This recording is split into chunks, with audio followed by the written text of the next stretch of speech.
Welcome back, everyone! If you're joining me today, you likely already know that there is a massive difference between just, owning a computer and truly crafting a high-performance digital environment. Today, we're walking through an explainer that takes us on a complete journey, from a pile of raw boxed components all the way to a pristine, optimized workstation. Okay, let's dive into this and look at how we can architect a space that not only runs flawlessly, but is built to last. Ready to build your dream PC? It's an intimidating question, right? Assembling a rig from scratch and then actually taming the physical workspace around it. Well, it can feel like a daunting task, even for those of us who know our way around tech. But honestly, it is absolutely one of the most highly rewarding processes you can undertake. We aren't just talking about plugging in a few cables here. We're talking about safely handling fragile, expensive hardware and then creating a physical environment that maximizes airflow, safety, and efficiency. So are you ready to tackle it? To get us there, we're going to follow a really clear chronological roadmap for this explainer. First up, 1. Planning your PC build. Second, 2. Crucial component safety tips. Third, 3. The hidden dangers of cables. And finally, 4. Cable management best practices. So starting off with Section 1, planning your PC build. Preparation is literally everything here. When you're dropping a significant amount of cash on high-end hardware, absolutely no one should be flying blind. Read the manual. Seriously. I know, but as experienced builders will happily tell you, they will absolutely take a moment to laugh at anyone silly enough to skip this step. Particularly if you're new to this, your motherboard manual is crucial. It's a non-negotiable rule of PC building that stops you from plugging something into the wrong place and entirely ruining your build before it even boots up. Please, whatever you do not skip the documentation.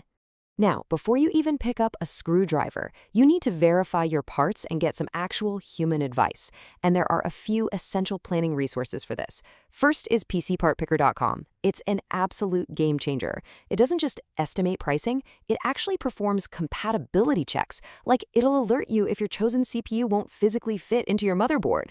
But automated checks aren't quite enough. That's where the Reddit community r/buildapc comes in. It's this dedicated group of hobbyists who are totally willing to critique your setup and offer alternatives before you pull the trigger.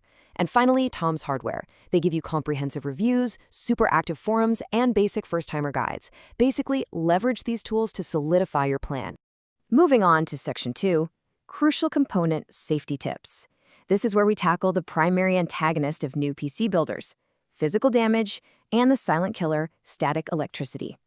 And this brilliantly illustrates exactly what we're talking about. A single static spark can instantly turn your brand new graphics card or motherboard into, as one builder put it, expensive, oddly shaped paperweights. No joke. If you aren't careful with static discharge, you can fry fantastically complicated and very exposed circuitry in a split second. Now, while anti-static wristbands are great, they aren't strictly required as long as you are highly conscientious about grounding yourself by touching a metal object regularly while you work. Speaking of catastrophic electrical failures, let's talk about motherboard standoffs. These are the little spacers that prevent the board from touching the side of the case, avoiding massive short circuits where soldered parts make contact. So the crucial point is that failing to install these tiny metal pegs can literally be the difference between a working PC and a dead one.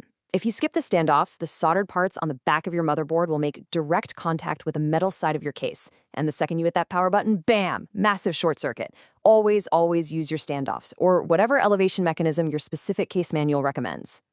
To make this whole physical assembly feel logical and safe, just follow these sequential steps.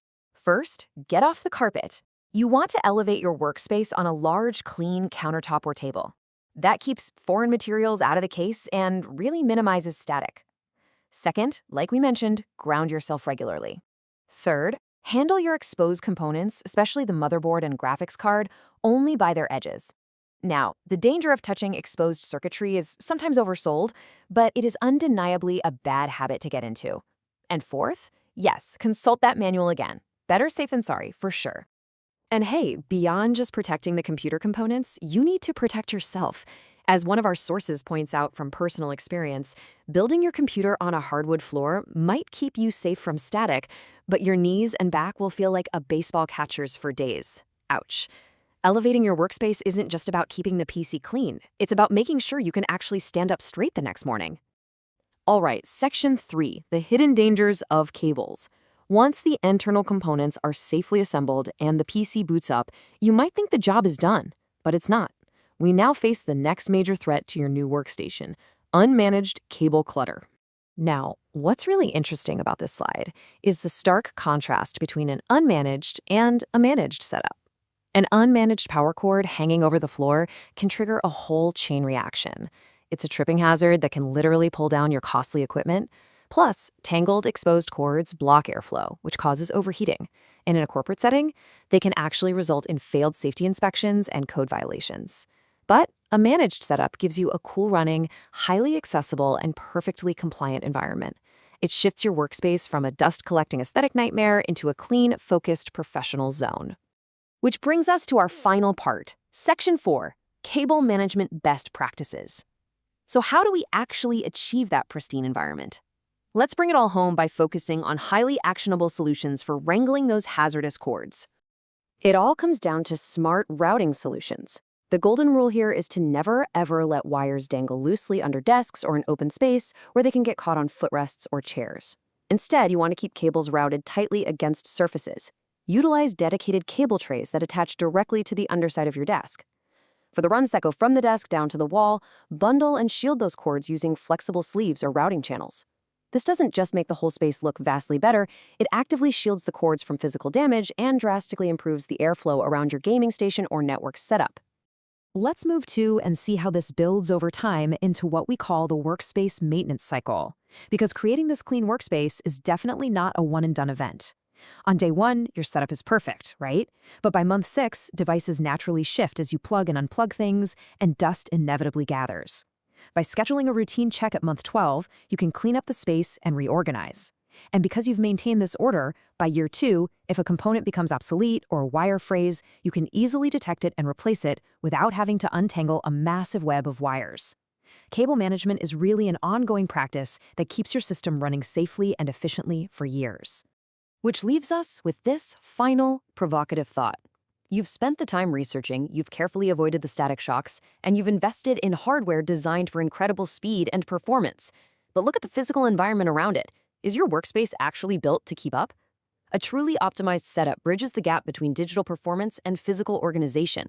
So take these principles, secure those standoffs, route those cables, and build yourself a workstation that is as safe and efficient on the outside as it is powerful on the inside. Thanks for joining me for this explainer, and I'll see you next time. Thanks for watching SB Insights. Don't forget to like, share, and subscribe.